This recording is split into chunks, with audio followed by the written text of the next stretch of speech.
that drifted away. Now this is interesting. And it also, we'll talk about, what it might represent spiritually too, but they came up with this plan. Remember, there's all these different kinds of people. These are the guys who are driving the boat. They are experienced sailors. And amongst all those people, they knew more than anyone else how much trouble they were in. And they you can almost imagine them saying, what are we going to do? We got all these people in here. This boat's going down. I mean, they know from experience. And somebody says, well, we could take the lifeboat. We could hop in there. We'll just tell everybody that we're going to go down and, put some anchors in the water, and they won't know. And, this was their plan. This was how they were going to save themselves. And, I don't know if Paul got wind of it, but he just said, you do this and you die.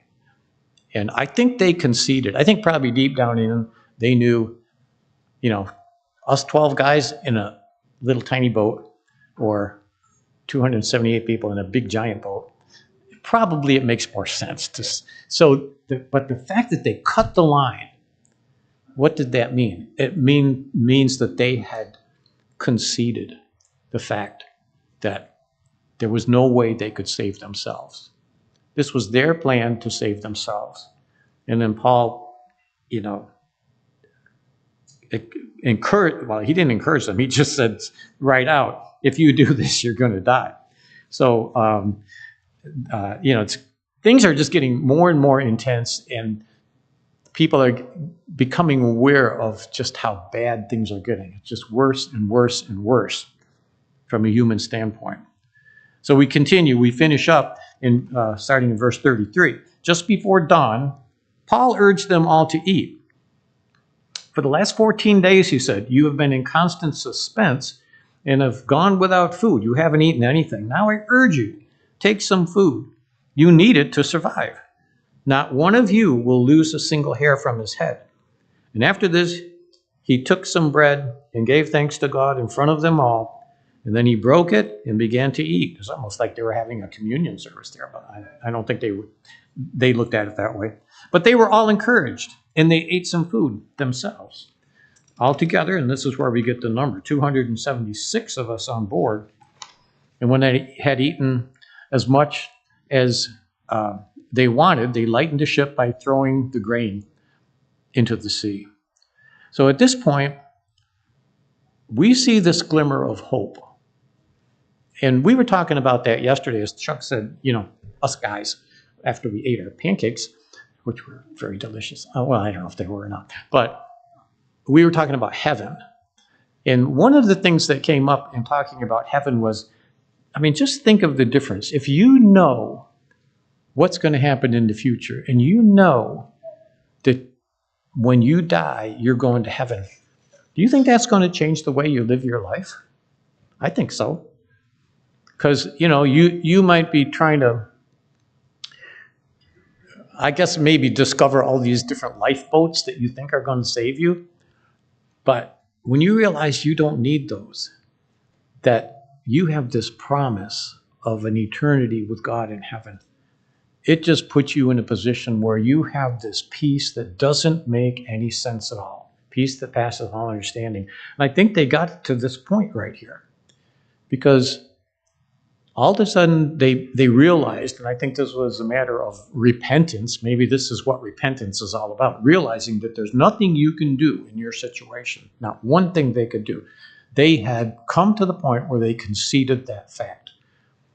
And they looked at the faith of Paul. And they listened to Paul. And they believed what he said. And they proved it by cutting the rope on the boat. So this is the situation that they're in. And now you've got the same analogy of like Jesus in the boat just sleeping because he's not worried. And the disciples, learning a great lesson by that. So now we have this new, I guess you could say, spirit on the boat. And they decide, okay, we'll eat and we believe you. And now we finish it up from verse 39. When the daylight came, They did not recognize the land, but they saw a bay with a sandy beach, where they decided to run the ship aground if they could. Cutting loose the anchors, that's about the last thing you'd want to do. The anchors were actually sea anchors, and they would put them out. They didn't stop the ship. They weren't touching, but they would slow the ship down because they didn't want to, they weren't anxious to run into the rocks at high speed. So when you cut those sea anchors, then that means you're, again, totally, you've given up all control of any, that was like the last thing you could do to, determine your course. So they get to the point, they see that they're heading in the right direction, the wind's blowing them the right way. They totally cut any, any tie to anything that they could do themselves and put themselves in the hand of God. So they didn't recognize I forgot where I stopped reading. They didn't recognize this land. They cut the anchors, they left them in the sea, and at the same time untied the ropes that held the rudders. Then or there would have been the oars that they used. Then they hoisted the foresail to the wind and made for the beach. But the ship struck a sandbar, just like Paul said, and ran aground. The bow stuck fast and would not move, and the stern was broken to pieces by the pounding surf. The soldiers, and this is where Julius steps in, the soldiers planned to kill the prisoners, because if they had lost any of those prisoners, they would have lost their lives. They were held accountable to that extent. Any of them they didn't want any of them to swim away. They just didn't want them, they jump in the water and we're never going to find them again. But the centurion wanted to spare Paul's life, and he kept them from carrying out their plan. He ordered those who could swim to jump overboard first and then get to land, and the rest were to get there on planks or other pieces of the ship. And in this way, and prophetically, everyone reached lands safely. So next week we continue this exciting story and see what God did on the island of Malta, which just turns out where they ended up. But what do we see in this story? So there are a number of spiritual lessons that are illustrated here. The first one might be back when they were arguing about what to do. You have man's way and God's way. Man's way was, I can't afford to lose this money. I got to get this ship to Rome, and I got to do it as soon as possible. This is the way that men think. And then Paul says, no, exercise caution here. And if you do this, you're not going to make it. But it's like God's way versus man's way. The other picture, and I think we alluded to that, was man's attempt to save himself. No, they'll come up with this plan with the lifeboat here. And isn't it true that people, who are fearful maybe of the future will try to come up with ways to deal with it? Maybe your lifeboat would be like just storing up enough money, so that you think that's going to get you through the storm, or, having a lot of friends, or being in good health, or whatever kind of lifeboat that we might invent ourselves, just like those sailors did. I think the other thing is the importance of repentance. And, sometimes bad things happen in your life. You've seen stories in people's life where they just go through horrendous things. And very often the end result of that is it brings them to a place of repentance. And God does that in people's lives. And this is exactly the process that went on in this ship.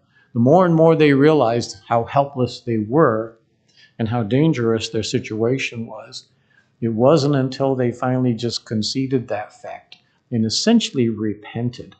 And repentance is the key to the kingdom of heaven. That's how you get to heaven. You don't get there by building your own lifeboat and, some list of rules you follow and then we'll get to heaven. It doesn't work that way. It's just God's grace.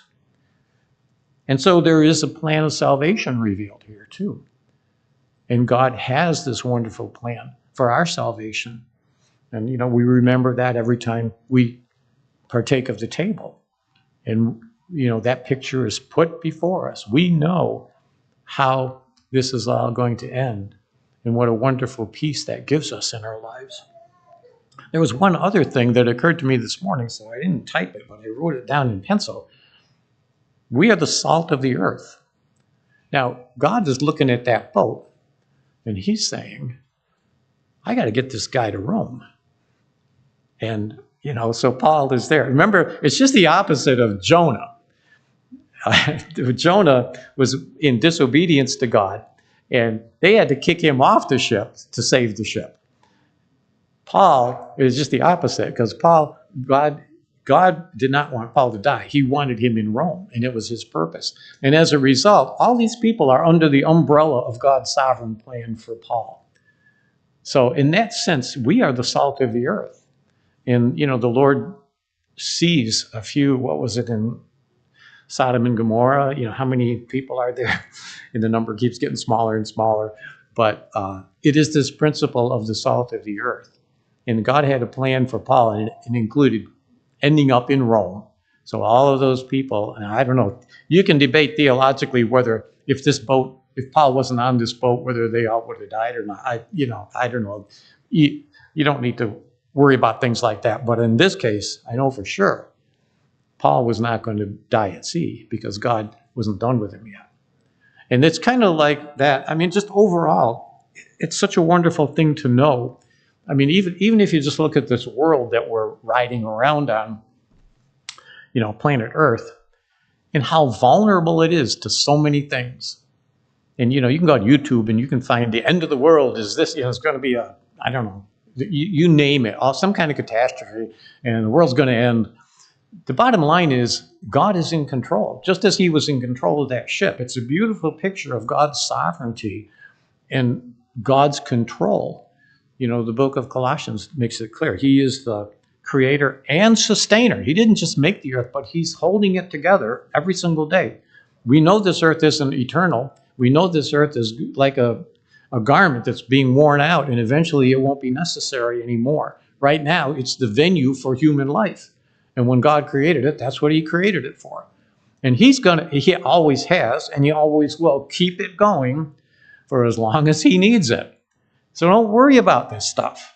I used to get worried, there's planet X and it's going to come and all this stuff's going to happen. I better go plant a garden because we're not going to have any food. And